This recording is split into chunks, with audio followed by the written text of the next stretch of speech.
Welcome to the Deep Dive. Today, we're tackling something that's likely sparked your curiosity at some point. Area 51. It's a name synonymous with secrecy and, well, for many, the possibility of the truly extraordinary. It really is remarkable, isn't it, how this one spot in the Nevada desert has become such a powerful magnet for speculation and legend. Absolutely, and we've gathered a pretty fascinating collection of material here. We're looking at, everything from its initial purpose to the wild stories that have sprung up around it, and even its place in pop culture. Yeah. Our goal today is to really dig into this, try to separate what we know from what we imagine, and ultimately give you a better handle on the facts behind the enduring mysteries of Area 51. Exactly. We want to trace that line as best we can between the documented history and these really captivating narratives that have just taken root. Okay, so let's orient ourselves first. We're talking about a place nestled deep within the Nevada Test and Training Range. Now, when we say deep within, we're talking about a serious amount of space, right? Oh, indeed. The Nevada Test and Training Range is enormous, something like 7,000 square miles. Wow. To put that in perspective for you, that's actually larger than the entire state of Connecticut. Connecticut, really? Yeah. And Area 51 is situated right smack in the middle of this huge restricted area. That scale alone, it just underscores the immense resources and the level of secrecy involved right from the get-go. That really paints a picture. And it's operated out of Nellis Air Force Base, which is, about 80 miles outside Vegas? That's right, about 80 miles from Las Vegas. So remote, but still, within reach. And a huge chunk of that range is a no-fly zone. You can see why that would be crucial for testing, sensitive tech. Precisely. Oh. Nellis actually calls it the largest contiguous air and ground space available for peacetime military operations in the free world. So from a purely practical standpoint, it's just an ideal, isolated location for developing and testing highly classified projects. But that very remoteness and the, intense secrecy, that's obviously fueled the more outlandish theories, hasn't it? Absolutely. It's fertile ground. So let's get into the timeline. When did the story of Area 51 officially kick off? The official history really starts around 1954, maybe 55. President Eisenhower authorized a search for a highly secluded location. For testing new aircraft, right? This was deep Cold War stuff. Exactly. The key was finding a place far from public eyes and, critically, shielded from Soviet intelligence. The Groom Lake area was ultimately picked for this.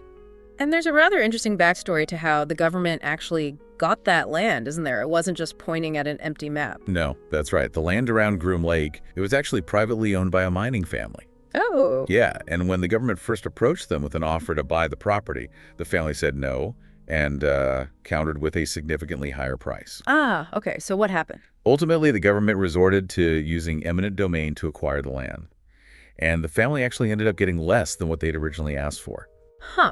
So even right at the start, there's this hint of government determination, maybe a bit of a less than transparent approach. You could say that. There's definitely a layer of government secrecy and maybe a sense that things weren't entirely, straightforward in the acquisition. And the initial purpose wasn't really what most people associate with Area 51 today, was it? Not aliens initially. No, not at all. While the site had some logistical connections to the atomic testing happening elsewhere in Nevada, its main role very quickly became the development and testing of highly advanced reconnaissance aircraft. That was its core function early on. And this brings us to the legendary U-2 spy plane. I mean, truly iconic piece of aviation history. Oh, absolutely. Designed to fly incredibly high, believed to be beyond Soviet radar reach. Exactly. The U-2 was revolutionary. Designed to operate at altitudes way above Soviet radar capabilities, allowing for crucial photo reconnaissance of classified sites inside the USSR. A vital piece of tech during a very, very tense time. And it was flying at the very edge of the atmosphere back then, wasn't it? Almost unbelievable stuff for the public. Truly cutting edge. And the secrecy around this project was obviously paramount. I remember reading this anecdote with the very first U-2 prototype. Yeah. They didn't just fly it in, did they? No, that's a fantastic example of the extreme lengths they went to. Reportedly, to keep it totally secret during transport, the first prototype was completely disassembled. Taken apart. Yeah, flown into Area 51 piece by piece on a transport plane, and then meticulously put back together right there on site. Wow. That really gives you a sense of the commitment to keeping this totally under wraps. Astonishing. And the U-2 wasn't the only groundbreaking aircraft tested out there, was it? Not at all. Area 51 was the main testing ground for other aircraft that really pushed the limits, like the Lockheed A-12. Even faster and higher than the U-2, right? Exactly. And, of course, the instantly recognizable SR-71 Blackbird. These were machines operating at speeds and altitudes previously unimaginable. Okay, so we have all this incredibly advanced, top-secret activity happening in the skies over this isolated bit of Nevada. It seems almost inevitable that people would start seeing things they couldn't explain, which kind of leads us to the rise of UFO reports in the late 50s and 60s. That's a crucial link.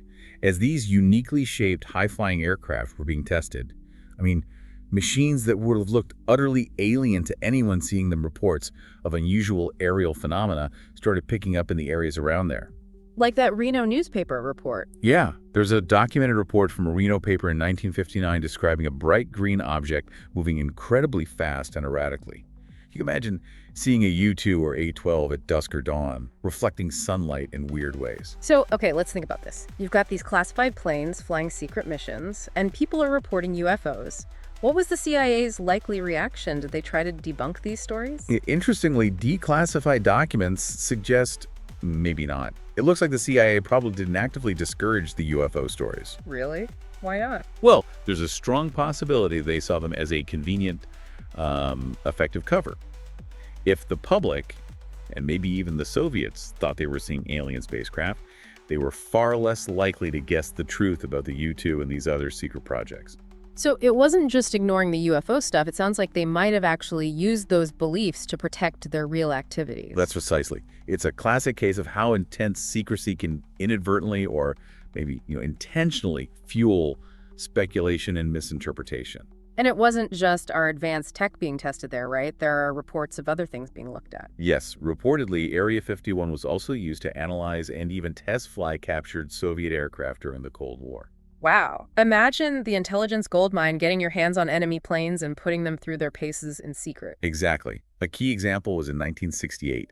2 Syrian MiG-17 fighter jets mistakenly landed in Israel. Oh, I remember hearing about that. Yeah, those planes were later secretly transferred to the U.S., and it's highly probable they ended up being flown at Area 51 to really evaluate their performance, find weaknesses. The level of secrecy around the base was so extreme, wasn't it? Even things like that Skylab photo from '74 caused a stir. That's a truly remarkable example of just how pervasive the secrecy was. The Skylab crew, just doing their routine Earth observation, inadvertently photographed the Groom Lake area. Just snapped a picture from space. Right. And this seemingly innocent photo triggered a pretty intense internal debate between NASA and the CIA about whether to release it publicly. But why? It's just a picture of a dry lake bed and some buildings, officially speaking. Well, the CIA was deeply concerned about accidentally acknowledging the base's existence and specific location, even indirectly. But the argument eventually won out that the Soviets likely already had high-res satellite pictures anyway. So hiding a NASA photo was kind of pointless. Pretty much. The photo was eventually published, but the debate itself shows the paranoia. It's almost darkly funny, the lengths they went to. Okay, so we've got the established history, top secret base, advanced aircraft testing, Cold War necessity, secrecy fueling early UFO talk. But then, 1989, the narrative takes a huge dramatic turn with Bob Lazar. This is really the flashpoint. This is where the alien connection just explodes into the public consciousness and takes firm hold.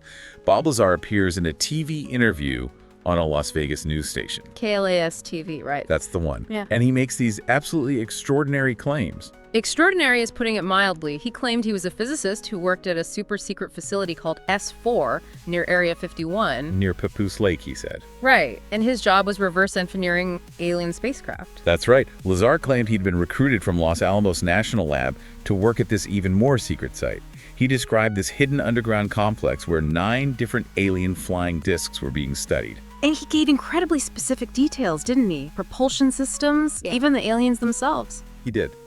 He claimed the craft were powered by a stable isotope of element 115, which significantly hadn't been synthesized or officially discovered then. Moscovium, we call it now. Right.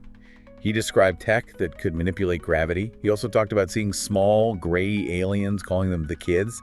And that element 115 detail, because it wasn't confirmed science at the time, kind of lent this otherworldly credence to his story for something. There's a specific mention of gray aliens and where they came from. That wasn't random, was it? It plugged right into existing UFO lore. Precisely. Lazar claimed these beings came from the Zeta Reticuli star system. Yeah. Now, that was already a big detail in UFO abduction stories, most famously the Betty and Barney Hill case from '61. Where Betty Hill drew that star map under hypnosis. Exactly, which some later interpreted as showing Zeta Reticuli. So Lazar's claims tapped into and reinforced these existing beliefs in the UFO community. It resonated. It was a compelling story, no doubt. Captured the public imagination massively. But almost right away, serious questions started popping up about Lazar's background and, well, his credibility. Indeed. Investigations quickly found major inconsistencies, a distinct lack of evidence for his claims, no records of him attending MIT or Caltech, like he said. No clear proof he worked at Los Alamos in the way he described. Exactly. His academic and professional history just seemed unverifiable, difficult to pin down. And unfortunately for his story, he also ran into legal trouble later on. Yeah, in 1990, he was convicted on felony pandering charges. Then later, 2006, charges related to transporting prohibited chemicals.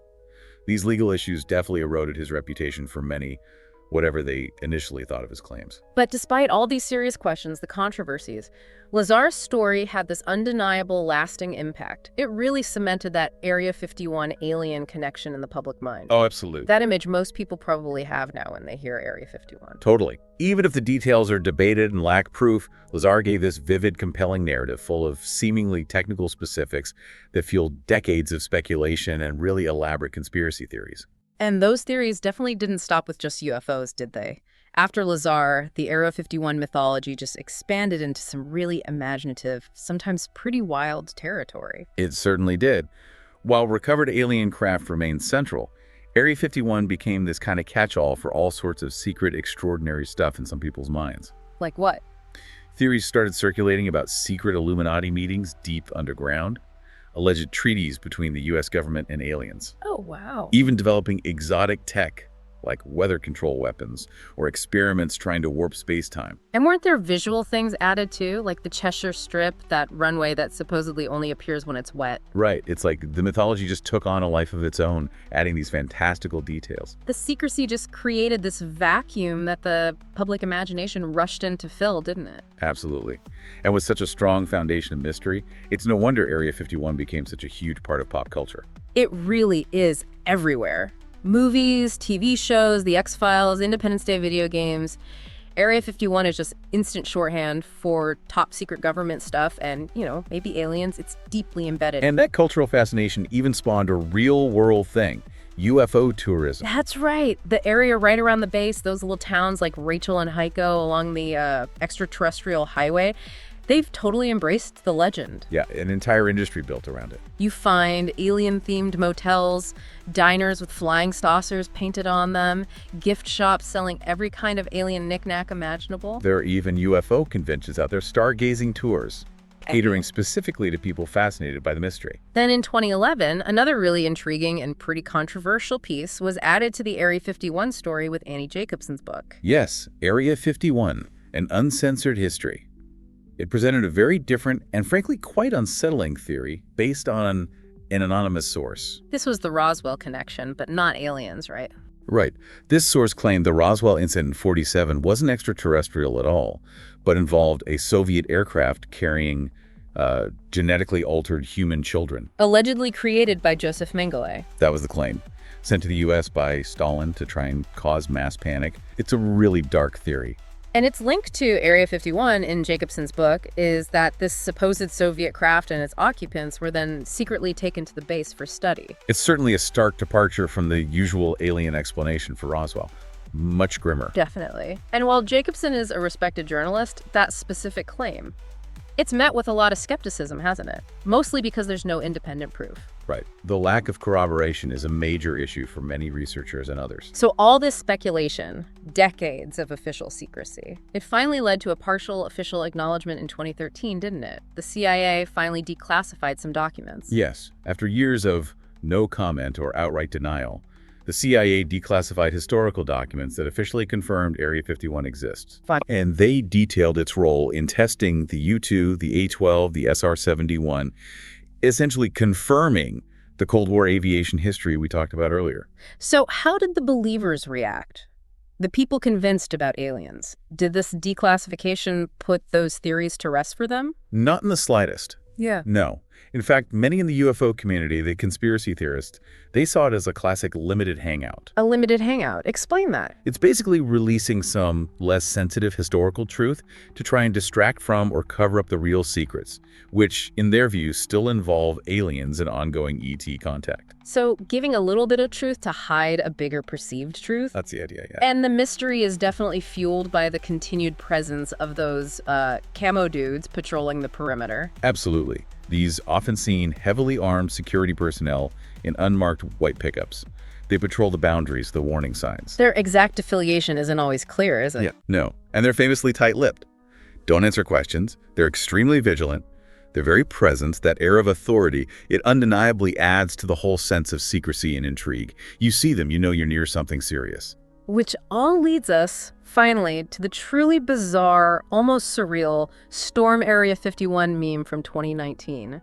I still find it hard to believe that actually happened. It was a unique moment, wasn't it? Started as a completely satirical Facebook event. Just a joke, right? Yeah, joking that millions would rush the base, overwhelm security, even using Naruto running to dodge bullets. It just unexpectedly went incredibly viral. Millions RSVP'd online. And the Air Force actually had to issue warnings, reminding people it's a real active military base, and trying to breach it would be, a really bad idea. They did. The college kid who started it as a joke then tried to pivot into a music festival called Alien Stock nearby. Right, in Rachel, I think. Yeah. But the actual turnout at the Area 51 gates on September 20th, 2019, it was tiny. Maybe 150 people showed up. That's it, after millions online. That's it. There were a few arrests, trespassing, minor stuff. But the big storming never happened. The idea of Naruto running past guards, it's absurd, but it shows the fascination, even if it's tongue-in-cheek. It was this incredible kind of silly collision of internet culture, deep-seated conspiracy beliefs, and the very real-world reality of military security. It really highlighted Area 51's unique, almost mythical place in the American psyche. Exactly.